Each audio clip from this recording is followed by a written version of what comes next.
Em 1877, 14 mineiros desceram numa mina de prata em Nevada. Só 13 subiram.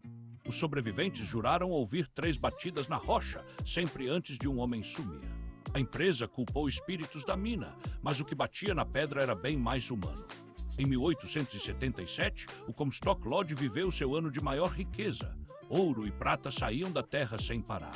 A poucos quilômetros dali, nasceu um acampamento chamado Ironyolou, tendas, uísque barato e promessas de fortuna. A mina principal pertencia à Blackline Consolidated, comandada pelo coronel Abner Dry. Metade dos mineiros vinha da Cornualha, na Inglaterra, homens que os outros chamavam de Cousin Jacques.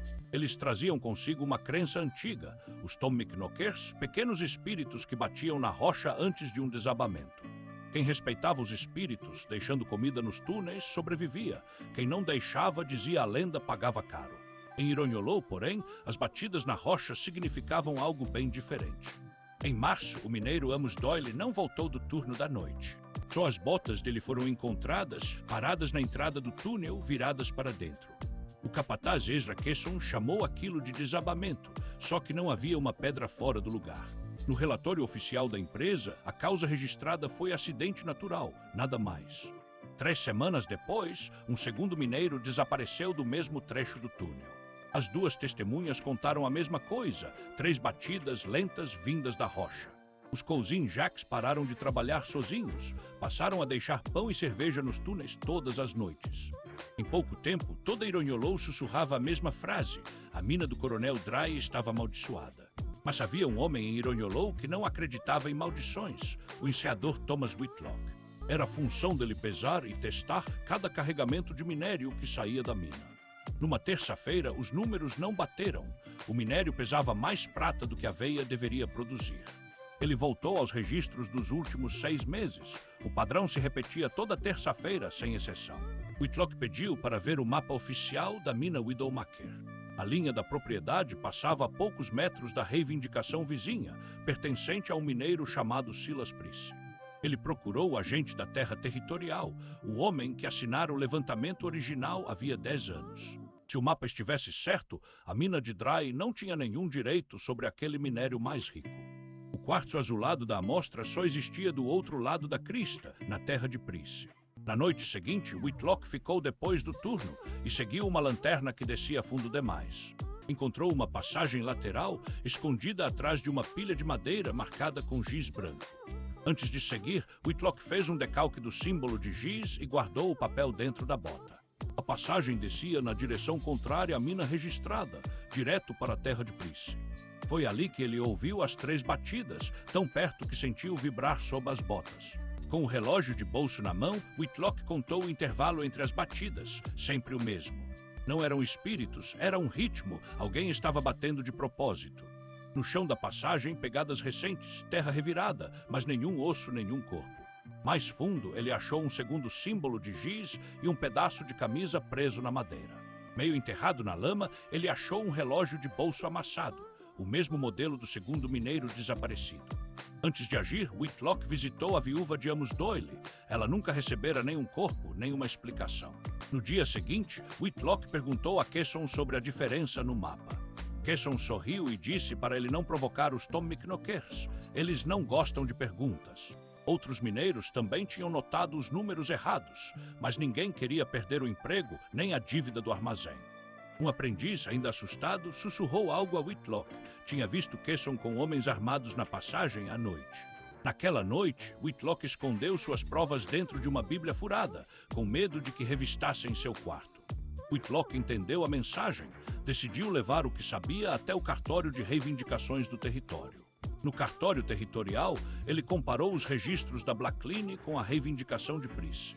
Os documentos mostravam: a empresa de Dry vinha escavando ilegalmente sob a terra vizinha havia meses. Os mineiros desaparecidos não sumiram. Eles encontraram o túnel secreto e por isso foram silenciados. As 3 batidas nunca foram espíritos, eram o sinal de Kesson para os homens escondidos lá dentro. Os corpos foram selados atrás de paredes falsas de pedra, numa parte do túnel que ninguém mais visitava. Kesson sabia exatamente o que fazia ao usar a lenda dos Cousin Jacques. O medo mantinha os outros calados. Agora Whitlock também sabia demais, e sabia que isso o tornava um alvo. Ao voltar para pegar suas anotações escondidas na mina, encontrou Kesson esperando bem na entrada da passagem secreta. Whitlock correu pelo túnel escuro, o mapa e a amostra de minério apertados contra o peito. Ele conseguiu chegar até o Comitê de Vigilância de Ironhollow antes do amanhecer. Horas depois, homens armados cercaram o escritório da Blackline Consolidated. Dentro da mina, o comitê encontrou 6 mineiros ainda trabalhando sob ameaça de armas. Foram libertados naquela mesma manhã. Dias depois, um juiz territorial ouviu o testemunho de Whitlock e aceitou o mapa como prova formal. O coronel Abner Dry não estava lá. Ele nunca mais foi visto na região. 3 dias depois, encontraram Ezra Kesson morto dentro do próprio túnel secreto. Ninguém soube dizer como. A mina Widowmaker foi lacrada por ordem judicial naquele mesmo mês. O jornal semanal de Ironhollow noticiou o caso sob um título mais discreto: Irregularidades na mina Widowmaker. Os corpos dos mineiros desaparecidos foram enfim retirados e enterrados com seus nomes verdadeiros. O jovem aprendiz que avisou Whitlock ganhou um posto seguro na cidade vizinha, longe da mina. Os próprios Cousin e Jacques pagaram por uma placa de bronze com os nomes de todos os mineiros perdidos. Ao todo, 7 mineiros nunca voltaram para casa. Apenas 4 corpos puderam ser identificados. Mas a lenda que sobrou não falava de fraude, falava de espíritos que ainda contavam os gananciosos.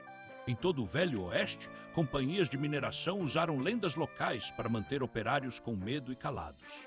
As leis de mineração do território eram frágeis demais para impedir fraudes como a de Dry.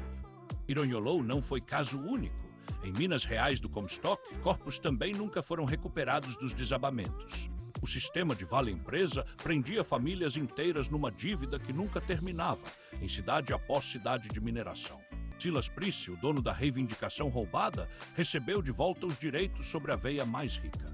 Whitlock deixou a mineração, passou o resto da vida registrando reivindicações de terra em outro território. Hoje, a entrada lacrada de uma mina parecida ainda existe nas montanhas de Nevada.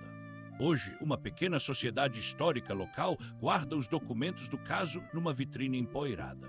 Caminhantes que se aproximam da rocha selada dizem ouvir, de tempos em tempos, 3 batidas exatas.